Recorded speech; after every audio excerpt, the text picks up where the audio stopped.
नमस्कार। यदि आप तक भी आज का यह क्रमांक पहुंचा है तो थोड़े सावधान हो जाइए, क्योंकि आज के इस क्रमांक में महाराज जी द्वारा प्रेरित एक ऐसा संदेश आपको मिलने वाला है जो कि कुछ ही दिनों में आपके पूरे भाग्य को परिवर्तित करने में पूरी तरह से सक्षम है।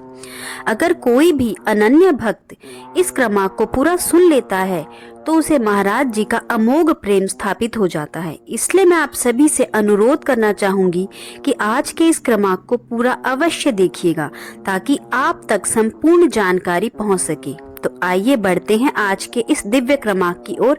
महाराज जी अपने अनन्य भक्त को एक संदेश देते हैं, जिसमें महाराज जी कहते हैं कि तू इतना परेशान हो जाता है, तेरे हृदय में हमेशा एक भय बना रहता है कि मैं अध्यात्म के बारे में बहुत कुछ नहीं जानता, मैं किसी अद्भुत मंत्र को नहीं जानता, मैं किसी अद्भुत साधना को नहीं जानता, मैं नाम जप की विधि को नहीं जानता, ईश्वर के नाम से भी पूरी तरह से वाकिफ नहीं हूँ।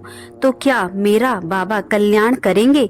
महाराज जी आगे कहते हैं कि यदि तू मेरा अनन्य भक्त है, मुझ पर विश्वास करता है, तो तुझे किसी भी व्यर्थ आडंबर में फंसने की आवश्यकता नहीं है। अगर तू किसी विशेष विधि विधान से स्वयं वाकिफ नहीं है, अगर इसके बारे में कुछ भी नहीं जानता, तो भी मेरी शरण में आने से ही तुझे मुक्ति मिल जाती है। तो बहुत से अनन्य भक्तों के मन में यह प्रश्न रहता है कि हम बहुत ज्यादा आध्यात्मिक प्रवृत्ति वाले व्यक्ति नहीं हैं, हम कुछ भी नहीं जानते, बस हम जानते हैं तो केवल इतना कि महाराज जी केवल हमारे हैं। तो अब आप सुनिए कि महाराज जी का आपके लिए संदेश क्या है। महाराज जी कहते हैं कि कोई भी अनन्य भक्त शरणागत होकर यदि मेरी शरण में आता है, अपना सब कुछ मुझे सौंप कर अपने जीवन की जिम्मेदारी मुझे सौंप देता है कि हे महाराज, यह मेरा जीवन आपके चरणों में समर्पित कर रहा हूँ, तो मेरे जीवन का उद्धार कीजिएगा। अगर इस मानो इच्छा से कोई भी अनन्य भक्त महाराज जी के पास पहुंचता है, तो जानिए महाराज जी कैसे उसके जीवन का उद्धार करते हैं। महाराज जी अपनी शरणागत आने वाले हर अनन्य भक्त को सबसे पहले अपने आशीर्वाद से कृतार्थ करते हैं। महाराज जी कहते हैं कि जो मेरी शरण में आता है, उसे जीवन में अनत्र कुछ करने की आवश्यकता ही नहीं। यहाँ पर अनत्य का आशय आध्यात्मिक विधि विधान से है। महाराज जी कहते हैं कि अगर तू कुछ नहीं जानता, अनभिज्ञ है अध्यात्म के बारे में, तब भी तुझे मेरी शरण में आने से अनेकों यज्ञों का, अनेकों पुराणों के अध्ययन का, अनेकों ग्रंथों के समग्र ज्ञान का स्वतः ही फल मिल जाता है, केवल मेरी शरणागत आने पर। लेकिन इसमें महाराज जी एक शर्त कहते हैं। वह शर्त भला क्या हो सकती है? एक गुरु अपने अनन्य भक्त से क्या ही मांग सकता है? अब आप सुनिए महाराज जी क्या चाहते हैं। अपने अनन्य भक्तों से महाराज जी कहते हैं कि मुझे ऐसे अनन्य भक्तों की प्राप्ति होती है जो बहुत ही सरल और सहज हृदय वाले होते हैं, जो किसी के बारे में बुरा नहीं सोच सकते, जो किसी के बारे में बुरी कामना नहीं रखते। वह तो केवल यह चाहते हैं कि मैं अनभिज्ञ हूँ इस संसार के गुणों से, इस संसार के विषय में अन्यत्र कुछ नहीं जानता, तो सिर्फ इतना जानता हूँ कि मेरा हृदय पवित्र है, लेकिन मैं एक गुरु का सानिध्य प्राप्त करना चाहता हूँ। ऐसी मंशा करके यदि कोई भी अनन्य भक्त महाराज जी के शरणागत आएगा, निस्संदेह महाराज जी उसके आशीर्वाद से वह कृतार्थ हो जाएगा और साथ ही साथ अपनी बिगड़ी भी महाराज जी के कर कमलों से बनाने में सफल होगा। महाराज जी आगे कहते हैं कि जब कोई भक्त मेरी शरण में आता है, तो सबसे पहले उसका जो हृदय है मैं वह परिवर्तित कर देता हूँ। महाराज जी ने कई बार इस वाक्य को, बल्कि मैं यूं कहूंगी कि इस अका वाक्य को कई अनन्य भक्तों के समक्ष कहा है। हम तो कुछ भी नहीं जानते, हम तो केवल अनन्य भक्त का हृदय परिवर्तित कर देते हैं, उसके बाद स्वयं ही उसका जीवन पार लग जाता है। अब आप सोचिए कि यदि महाराज जी के आशीर्वाद से आपका भी हृदय परिवर्तन हो जाए, आपकी बुद्धि में सम्मति और सद्बुद्धि का वास हो जाए, तो भला आपसे जीवन में कोई गलती हो सकती है? बल्कि आप तो एक ऐसी पारसमणि के समान हो जाएंगे कि जिस भी चीज को एक बार छू लेंगे वह बहुत ही अनमोल हो जाएगी। तो अगर आप भी यह सब कुछ चाहते हैं, महाराज जी का आशीर्वाद चाहते हैं, तो महाराज जी के सानिध्य में जाना स्वीकार करिए। एक बार यदि महाराज जी के समक्ष कोई भी अनन्य भक्त पहुंच जाता है तो उसका भाग्य स्वयं ही विवश होकर उसे अच्छे फल देने लग जाता है।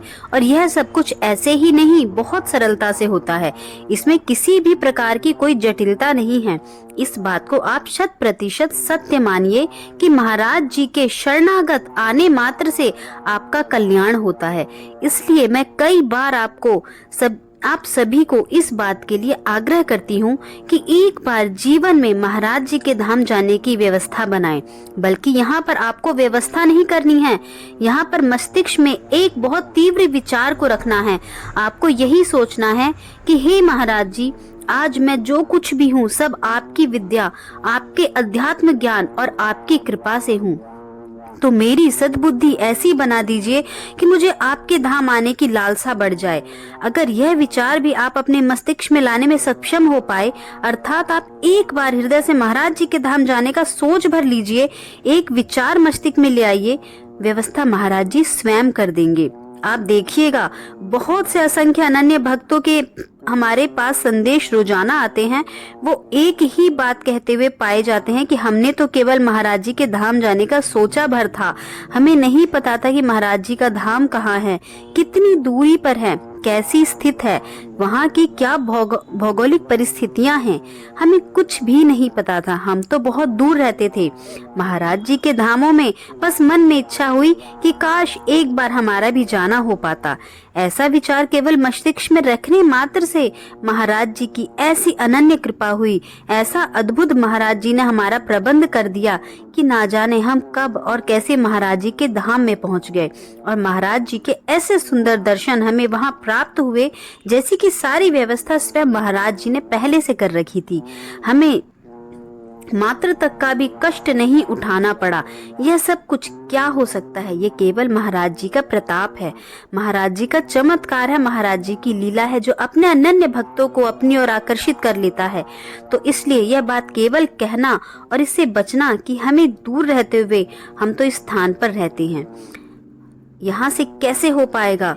तो बस आपको मैं यही बताना चाहूंगी कि जहाँ जहाँ विश्वास है वहाँ वहाँ पर उन्नति है, वहाँ वहाँ पर समृद्धि है और वहीं सन्मति का वास है। तो आप उच्च विचार रखें। आपको विचार रखने में, मस्तिष्क में सोचने भर में कितना समय लगता है? इसमें आपका धन खर्च हो रहा है, ना ही इसमें आपका समय व्यर्थ हो रहा है। केवल एक विचार लेकर आइए मस्तिष्क में, आप देखिएगा महाराज जी स्वयं सारी व्यवस्था ना कर दे तो कहिएगा।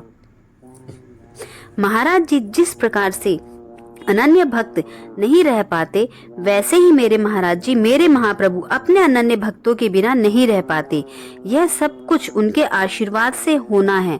आपको इसमें कुछ भी विशेष करने की आवश्यकता नहीं। एक कदम आप महाराज जी की ओर बढ़ाकर देखिए। असंख्य कदम महाराज जी स्वयं चलकर आते हैं अपने अनन्य भक्तों को थामने के लिए। यह सब कुछ महाराज जी की योजना होती है, यह सब कुछ महाराज जी का प्रताप होता है। आप और मैं तो केवल महाराज जी की शरणागत है और शरणागत होने में किसी प्रकार की कोई व्यवस्था नहीं होती, व्यथा नहीं होती। आप महाराज जी की शरण में आकर देखिए, आपके संपूर्ण जीवन का महाराज जी उद्धार करना चाहते हैं। बस अनन्य भक्त को चाहिए तो थोड़ा सा विश्वास और थोड़ी सी अद्भुत कृपा, बाकी महाराज जी स्वयं सब कुछ संभाल लेंगे। ऐसा मैं आपको विश्वास दिलाती हूँ और आपको आश्वस्त करती हूँ कि एक बार योजना बनाकर देखिए, सर्वस्व ना परिवर्तन हो जाए तो कहिए। समय आ गया है आप सबसे विदा लेने का, यह क्रमांक को अंत करने का। आशा करती हूँ आज का यह क्रमांक आपको पसंद आया होगा, वह किसी न किसी रूप में यह आप सबको फलदायी होगा। जाते जाते बाबा से विनती करना चाहूँगी कि बाबा हम सब का कल्याण करें, बाबा हम सबको सद्बुद्धि दे, बाबा पूरे विश्व का कल्याण करें। जय बाबा नीम करौली, जय श्री राम, जय हनुमान।